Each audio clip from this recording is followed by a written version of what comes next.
慈善一點通，主持黃曉霞。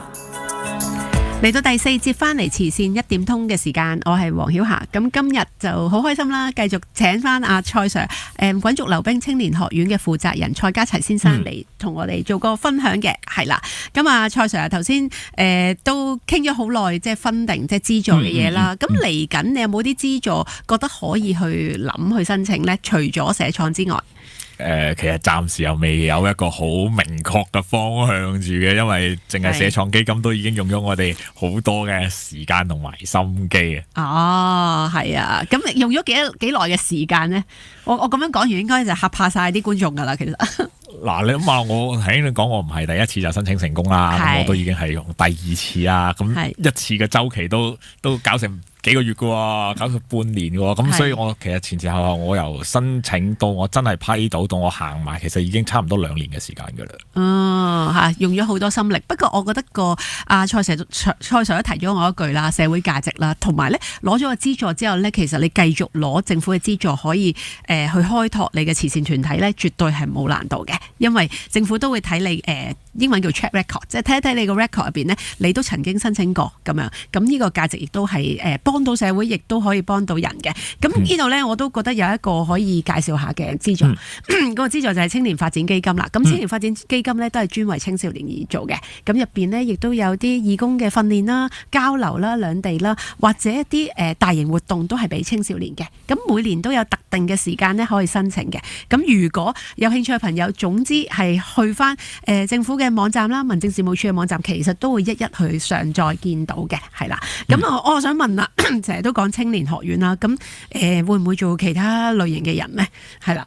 嗱，我哋而家都會係做好多小朋友啦，咁其中就係 SEN 嘅小朋友，我哋都做得多嘅。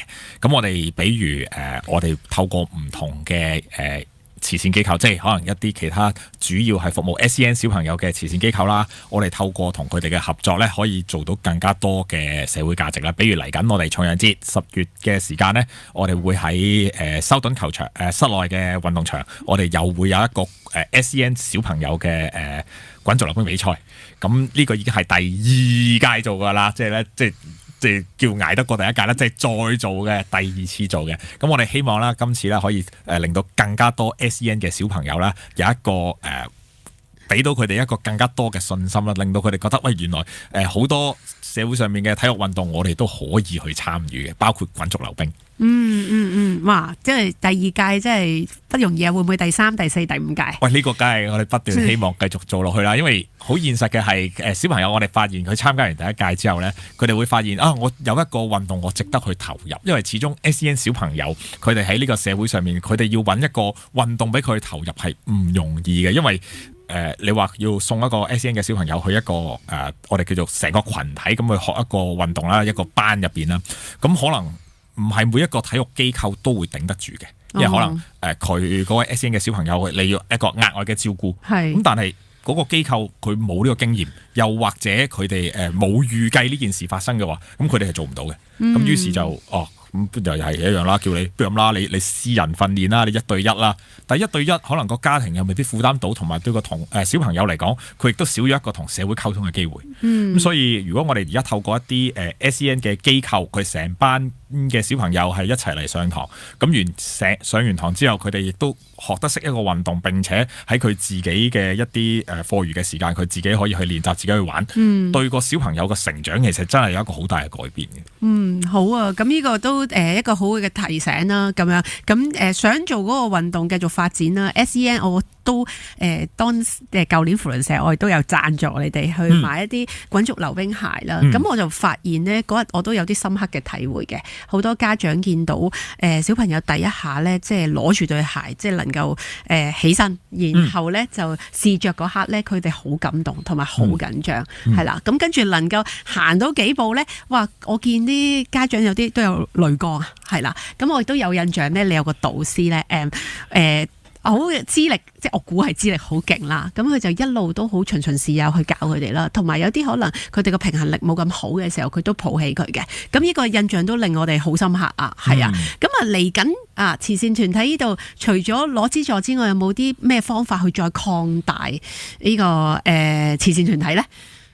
都係透過不斷嘅唔同嘅機構去合作，產生更加多嘅價值啦。因為喺同其他機構去合作嘅時候，一嚟我哋會接觸咗更加多嘅需要受服務嘅對象啦。呢個係快好多嘅，即係我已經慳翻咗逐個對象去揾嘅呢一個時間啦。係。第二嘅就係我哋都係同慈善機構去合作啦，咁我可以學到，喂，人哋原來係咁樣去經營一個慈善機構嘅喎，可能好有系統，好有理念，然之後佢哋做出嚟嘅嘢，個社會價值亦都好大，呢一啲係我諗最快去擴充自己嘅機構嘅一個方向咯。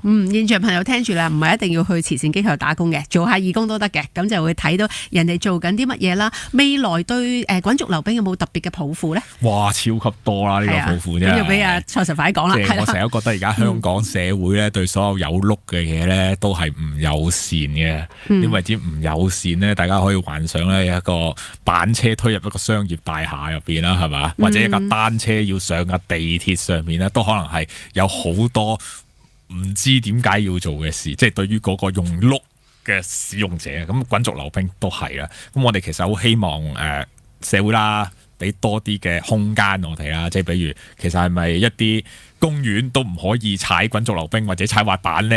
咁但係大家有冇諗下，其實踩單車、踩滑板、踩滾軸溜冰嗰個只係一個4-5歲嘅小朋友嚟嘅呢？咁點解個公園而家可以放隻狗入去行啦？有寵物專區，但係踩住個碌就仲慘過隻狗，你要俾一個保安趕走咧，但係其實嗰個都係一樣4-5歲嘅小朋友嚟嘅啫。好，明白。咁即係話呢個滾軸溜冰友善嘅計劃咧，希望第時可以實施啦。咁我最後都講一句啦，慈善團體咧資助真係有好多嘅錢嘅，但係我哋要揾到咧，一定有個好嘅故事啦，同埋可以持續啦。咁你又問下自己，你嘅古仔係啲乜嘢咧？係啦。咁啊，今日嘅時間嚟到呢度啦，咁我哋都要同大家講拜拜。咁最後咧，播首歌俾大家聽，叫做《Children of the Sky》。咁啊，呢個遊戲究竟係點咧？咁啊，大家可以細心聽下啦。